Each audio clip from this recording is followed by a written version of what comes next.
We'll start with an opening statement by head coach and then move to questions first for our student athletes. Yeah, thank you.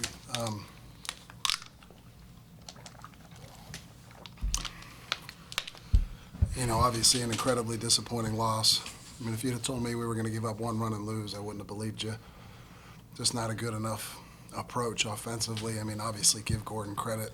He's really good, but 13 strikeouts, too many fly balls, too many strikeouts, and just didn't grind enough at-bats and get his pitch count up and get him out of the game. But proud of the way we pitched the ball. David Falco obviously gave us a great chance to win. We kind of left the changeup up and for that leadoff single there in the 5th inning, and then obviously the stolen base ended up coming back to hurt us. But David was fantastic, and our bullpen was too behind him. So again, any game you give up 3 hits and 1 run, you certainly expect to win that game. We didn't walk anybody on the day, but maybe should have bunted Reinish in the 9th inning. Certainly talked about it and thought about it, but he kind of had that count where he wanted it, 3-2, and he's a really good hitter, and obviously just got underneath it a little bit. But again, got to battle our way through the losers bracket. We got Chase Burns going tomorrow, and got to find a way to win tomorrow, and then see if Josh Hartle can win behind that. Tom, you talked about grinding at bats. When a pitcher like Gordon is pounding the zone the way he was last I checked, like 80 of his 100 pitches were strikes. How do you accomplish that as a hitter? Well, when he's that proficient? We got to stay off the pitch up. We talked about that before the game.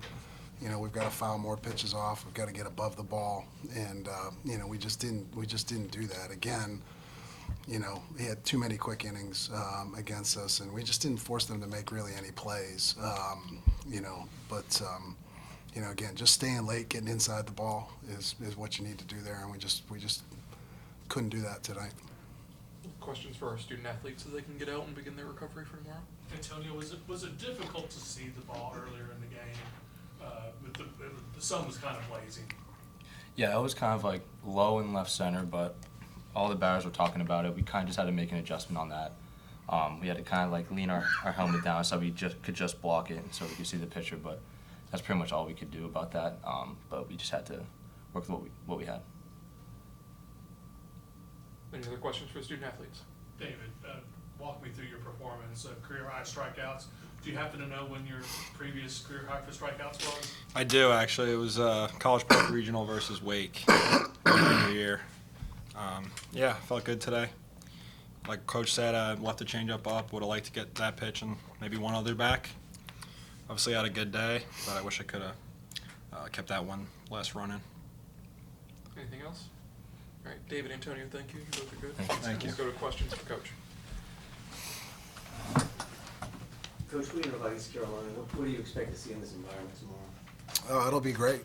It's a great college baseball venue. You got 2 first-rounders going, kind of locking up. Nobody imagined it'd be at 1 o'clock, but but it is what it is. I mean, we obviously put ourselves in that situation, and but you got to give Evansville and VCU credit. They both played really good baseball games. So it'll be a wild crowd tomorrow, and we'll be ready.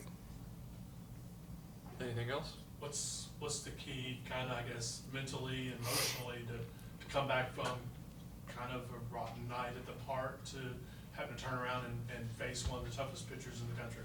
Yeah, I mean, we're a veteran club. We need a good start out of Chase Burns. That'll certainly help us. But, again, we need just to have better at-bats early and again, try to get into their bullpen as soon as we can. Obviously we're going to have our hands full tomorrow just like we did tonight. You mentioned you were close to bunting Jake Reinish. How close early in that camp were you to bunting him? Because it seems like the 2 unproductive outs right there back-to-back really killed any chance of that rally. Yeah, for sure. Again, I once he got 1 strike on him, I thought about it, but, he's as good a hitter as we have, and it's a good matchup for him. And, again, he got the count back where he wanted. He got a pitch he could handle. I mean, give Curley credit for throwing a strike there in that 3-2 count. That easily could have been ball 4, but Curley threw a strike, and Jake just missed it. And then Tilly got a ball right on the barrel there and just hit it right at somebody. That's kind of baseball. Really quick turnarounds all throughout the season from a Saturday night game to a Sunday first pitch.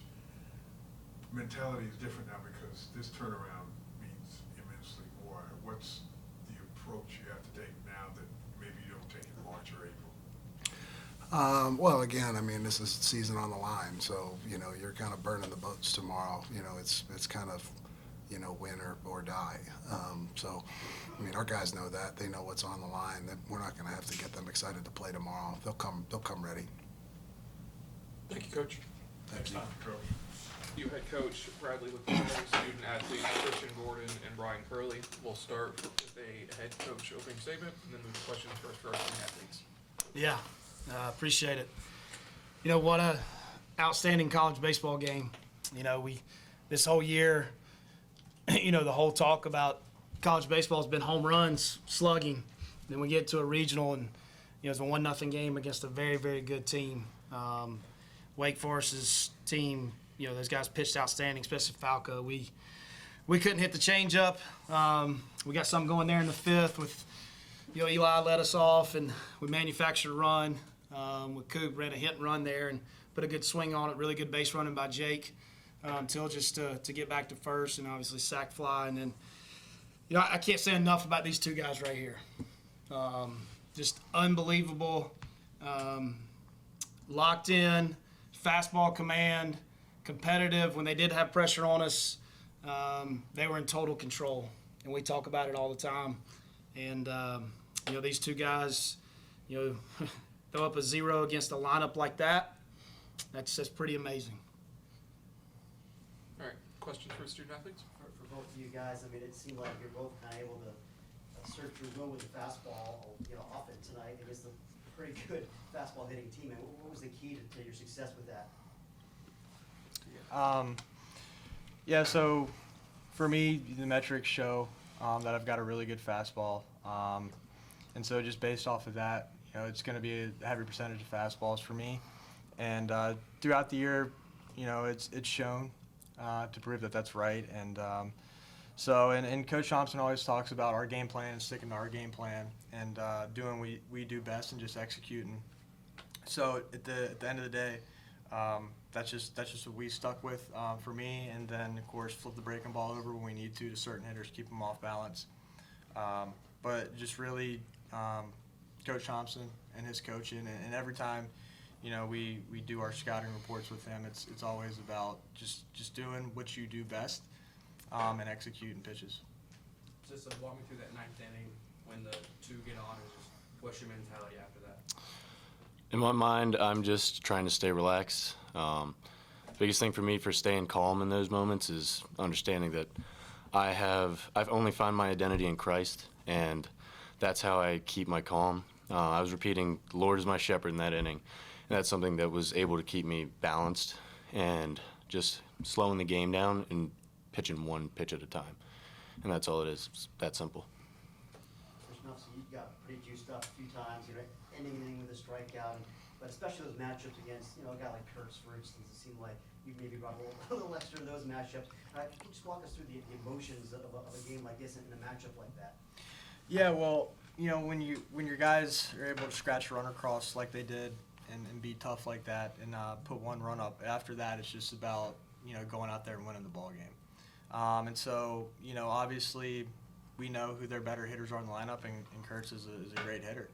And so when you've got him coming up to the plate, you know, you're locked in the whole time, but you really got to dial it in versus a guy like him. So when you're able to get big outs versus good hitters, you know, it just adds a little bit to it, and you know, it gets the blood going. Any other questions for the student athletes? All right. One more. I mean, you know, for either of you guys, just the way this team, you know, came out here against, hey, we all know, preseason #1 team, all these first-round picks, and I'm sure you've heard the hype, right? I mean, like, does that, I don't know if that gives you any extra edge, or just to show people, like, hey, you know, don't forget about us. You had that feeling at all? Well, you know, we're a really confident team. You know, we believe we can compete with everybody, and you know, at the end of the day, it's not that we needed more confidence. We're already confident enough in what we do. We're a tough team, and we know we can beat these teams. And you know, just because we were a lower seed playing a higher seed doesn't mean anything. You know, at the end of the day, it's not like we needed extra confidence or any sort of extra motivation.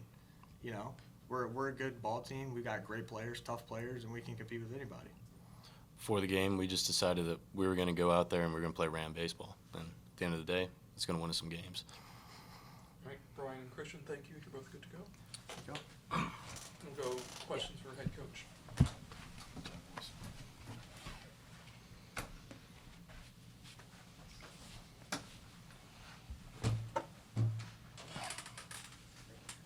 Coach, going in tomorrow, Yeah. facing Evansville, is there a mentality change now that you're playing them or versus someone else? Nah, we talk about it all the time. It's about us. You know, we played Wake Forest tonight. We talked about all week. You know, Monday we found out we were playing them. That it was going to be a great opponent, but at the end of the day, it's about us, VCU, and how we play and how we compete, 1 through 9 in the lineup, and then you know whoever's on the mound for us. So whether it's Evansville, East Carolina, Wake Forest, whoever it is, you know our focus is on ourselves. But you know it'll be a good challenge. Obviously, they're a good team. I mean, that lefty today was really good, and we all know how good East Carolina is, and to perform like that in front of a crowd like that, they'll be ready to play. Coach, obviously, you guys have won 39 games. You know, you've had a really darn good year, but these last 3 or 4 weeks, it seems like you've really found something extra. What's been kind of the key to that, do you think? Yeah, I think we just got our confidence back. To be honest with you, we played really well at the beginning of the season, and then the middle part of the season, we kind of had some ups and downs. And then, you know, we went up to Fordham, which was a big weekend for us in conference, and we won 2 really close games and ended up sweeping, and that was a huge confidence boost for us. But we got a good ball club. I mean, we've won a lot of games this year.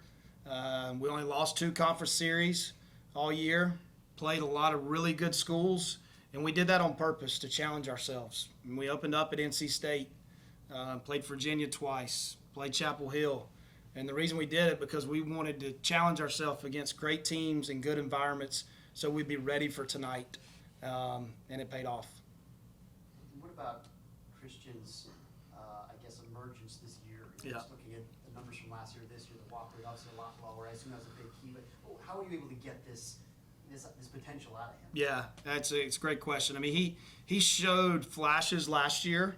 Obviously got hurt, so you know, second half of the season, you know, he didn't pitch at all for us. And then I got to give our pitching coach Sean Thompson a ton of credit. You know, he's new to us this year, new pitching coach. Pitched at VCU, won a lot of ball games. He bleeds black and gold, but he's done an unbelievable job not only with Christian but with all our guys. And he's made a huge difference. I mean, the one thing we've done all year is we've pitched and we've played good defense. And I tell the guys all the time, if you pitch, you play good defense, you got a chance to win every game. And that showed tonight. What was the injury that he had last year? He had an oblique injury. Yep. Coach, who are you looking for tomorrow night on the mound? Yeah, that's a good question. It'll probably be Nick Costantino or Jack Hoyman's, one of the two. We'll go back and meet as a staff and figure out who's the best matchup. You know, we'll kind of get into our pod system now. Christian's kind of our one true starter that we use, and we'll probably get into our pod system now. Any other questions for Coach? Thank you, Coach. Thanks, guys. Appreciate it.